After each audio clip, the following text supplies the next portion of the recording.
نتیجے میں پہنچ گئے. السلام علیکم. السلام علیکم. آ جاؤ بھائی. وعلیکم السلام. وعلیکم السلام. سر کیا حال ہے آپ؟ میمن بھائی کیسے ہیں؟ خیریت سے ہیں؟ ٹھیک ہیں آپ؟ بہت شکر بہت شکر سر. الحنیف ستار آپ نے پہچان لیا. مہربانی جزاک اللہ sir. Thank you thank you. آپ کے ساتھ آمین آمین آمین. آپ کے ساتھ حکم کیا بس گزارش ہی کر سکتا ہوں. میں ابھی وہ شیخ صاحب کو بول رہا تھا. میں نے شیخ صاحب سے میری بات ہوئی. میں نے کہا کہ یار میرے پاس 5 سوال جمع ہو گئے تھے تو آج ذرا لیٹ ہوا. میں شام سے پھر آج فارغ تھا, سیٹرڈے نائٹ ہے تو میں آپ کی کلپ پہ دیکھ رہا تھا تو اس میں سے میرے 4 سوالوں کا تو جواب اڑ گیا, اسی میں آ گیا. تو اللہ خوش رکھے. ابھی ایک سوال میرا باقی ہے سر. آپ کا ٹائم خواہ لیتا ہوں, آپ ناراض نہیں ہونا. نہیں کوئی بات نہیں, حکم کریں. اچھا سوال یہ ہے میرا کہ آپ کی جو میں دیکھتا ہوں وی لوگ تو خصوصاً ثقیفہ کا واقعہ جو ہے میرا خیال ہے کہ جس میں آپ صلی اللہ علیہ وسلم کا جو وصال ہوا, انتقال, تو اس میں آپ نے بتایا کہ ابو بکر اور یہ عثمان اور عمر وغیرہ یہ لوگ آپ صلی اللہ علیہ وسلم کے جنازے کو چھوڑ کے چلے گئے تھے اور کہ انہوں نے سازش کی.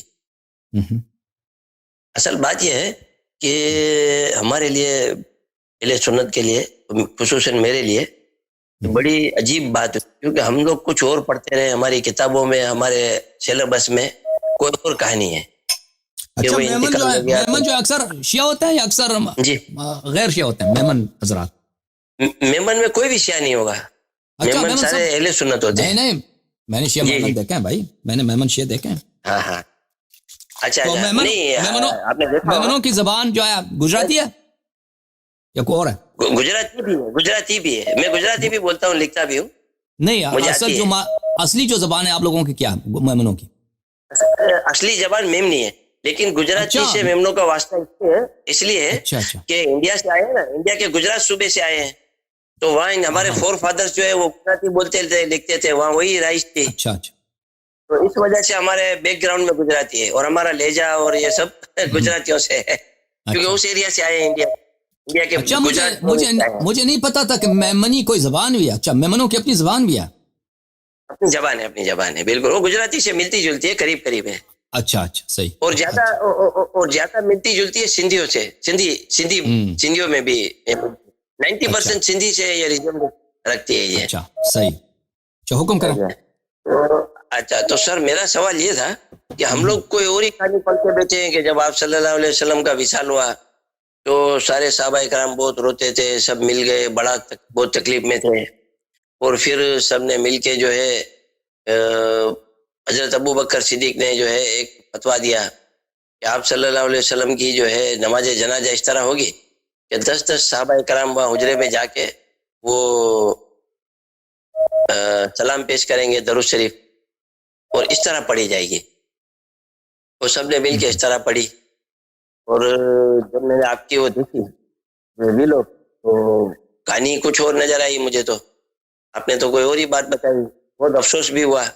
پھر میں انٹرنیٹ پہ دیکھتا رہا, میرے پاس بکس وغیرہ اتنی نہیں ہے, آپ کے حوالے بھی دیکھتا رہا تو سب چیزیں سامنے نظر آ رہی ہیں. اچھا میرا سوال یہ ہے کہ یہ جو آپ نے جو انفارمیشن ہم لوگوں سے شیئر کی اس میں 3-4 ویلوگ میں اس کا ذکر ہوا ہے. آپ کی تو بہت ساری کلپ ہے, میں تو ابھی نیا آپ کا اسٹوڈنٹ ہوں. تو اب اس میں ایک بات باقی رہ گئی جو میرے لیے تشنگی ہے کہ آپ نے بتایا کہ یہ لوگ چلے گئے تھے اور یہ 2-3 روز کے بعد واپس آئے جنازے کو چھوڑ کے. اچھا اب میرا سوال یہ ہے کہ یہ جب واپس آئے تو اس درمیان کیا اہل بیت نے آپ صلی اللہ علیہ وسلم کا جنازہ پڑھ کے تدفین کر لی تھی یا رہ گیا تھا یا ان کے آنے کے بعد ہوئی؟ یہ تھوڑا سا اگر آپ ایکسپلین کر دیں تو آپ کی بہت نوازش ہوگی سر. اوکے تھینک یو جناب, آپ آن لائن سن لیجیے جواب اپنا. اوکے میرے بھائی تھینک یو. آپ کو عزت دے, سلامتی دے, بہت مہربانی آپ کی, خدا آپ کو سلامتی دے. آپ جو سوال کر رہے ہیں نا کہ نبی کریم صلی اللہ علیہ وسلم کے وفات کے بعد ان کے واقعات جو ہوئے, ابو بکر نے وہاں پہ بہت سخت جملے بولے بھائی کہ اگر جو محمد کی نستجیر باللہ صلی اللہ علیہ وسلم, جو محمد کی عبادت کرتا ہے وہ سمجھ لے کہ محمد مر چکا ہے. یہی نس جملے ہے ابو بکر. اور جو اللہ کی عبادت کرتا ہے وہ اللہ باقی زندہ ہے. ٹھیک ہے نا. اور آپ کو پتہ ہے کہ محمد صلی اللہ علیہ وآلہ وسلم کی عبادت کوئی نہیں کرتا تھا، نبی کریم صلی اللہ علیہ وآلہ وسلم کی عبادت کوئی نہیں کرتا تھا. تو یہ جملے جو ہیں ابو بکر کے اس کا مقصد کیا ہے؟ مقصد کیا ہے کہ جو نبی کریم صلی اللہ علیہ وسلم، آپ نے دیکھا ہے کبھی کسی کے وہم و گمان بھی ہوتا کہ ہم نبی صلی اللہ علیہ وسلم کی عبادت کرتے ہیں؟ کوئی صحابہ میں، کوئی اہل بیت میں، کوئی بدو سا بھی مسلمان ہو، بیوقوف سا بھی مسلمان ہو، اس زمانے میں کسی کے وہم و گمان میں بھی یہ تھا نہیں تھا. تو یہ جملہ کیوں کہہ رہا ہے ابو بکر؟ ٹھیک ہے کہ جو اس کی عبادت کر رہا تھا وہ تو مر چکا. دیکھیں عزیزوں، یہ جو نبی کریم صلی اللہ علیہ وسلم جب تک زندہ تھے تو اہل بیت طاہرین علیہم الصلوۃ والسلام پہ کوئی شخص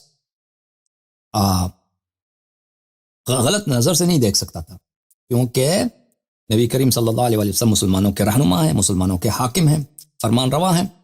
تو وہ اہل بیت علیہ السلام کا دفاع کرتے. وہ جیسے اہل بیت علیہ السلام جو بھی کام بالکل سکون میں رہ رہے ہیں، نبی کریم صلی اللہ علیہ وسلم کے سائے میں، ان کی سرپرستی میں، ان سے کوئی دشمنی نہیں کر سکتا. دشمنی اگر ہے بھی تو دل میں ہے، سامنے آ کر کوئی نہیں کر سکتا.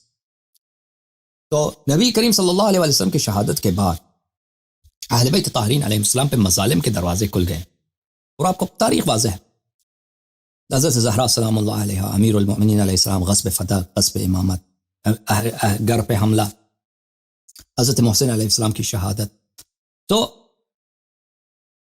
دیکھیں، ایک انسانوں میں ایک خاصیت ہوتی ہے، اگر کسی شخص پہ دشمنی ہو اور اس پہ کوئی مصیبت آ جائے تو آپ اس کی مصیبت پہ خوش ہو جاتے ہیں. اگر کسی سے دشمنی ہے، اس پہ مصیبت آ جائے تو آپ خوش ہو جاتے ہیں، اور اس کو مختلف الفاظ میں آپ بیان کرتے ہیں. ٹھیک ہے نا؟ اس کو عربی زبان میں شماتت بولتے ہیں. شماتت یہ ہے کہ کسی دوسرے کی مصیبت میں آپ خوشی کا اظہار کریں.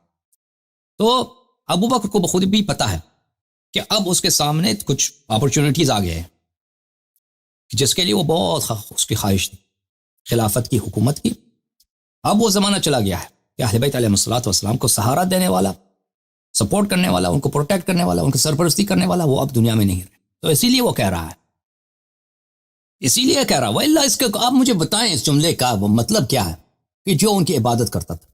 کوئی عبادت نہیں کرتا تھا، کوئی عبادت کرنے والا تھا ہی نہیں نبی کریم صلی اللہ علیہ وسلم کا. کبھی کسی امیر المؤمنین علیہ السلام کی الوہیت کا عقیدہ ہے بعض کفار میں، بعض غلات میں، ٹھیک ہے نا، کہ وہ اللہ ہے، عبادت کرو بھائی، وہی اللہ ہے تمہارا. بعض ائمہ علیہ السلام کے متعلق یہ ہے، امام کاظم علیہ السلام، امام جعفر صادق علیہ السلام، ان کے زمانے میں کچھ لوگوں نے نعرے لگائے، لبیک یا جعفر لبیک، یعنی آپ اللہ ہیں، ہم لبیک کہتے ہیں.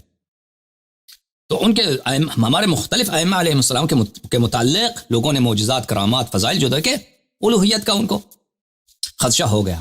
لیکن پیغمبر صلی اللہ علیہ وسلم کے متعلق کسی نے بھی نہیں کیا یہ بات، کسی نے بھی نہیں کیا یہ بات. تو یہ جملہ ابو بکر کا اس لیے تھا. اب آپ جو کہہ رہے ہیں نا، جو کہ نبی کریم صلی اللہ علیہ وسلم کی شہادت میں انہوں نے نماز جنازہ نہیں پڑھی اور یہ لوگ بھاگ گئے اور پھر واپس آ گئے، نماز کس طرح پڑھی گئی اور یہ سب واقعات، اس کو آپ چھوڑ دیں، اب کسی اور وقت اس کی تفصیل آپ کو بتائیں گے انشاءاللہ تبارک و تعالی. کالر بہت ہیں ابھی.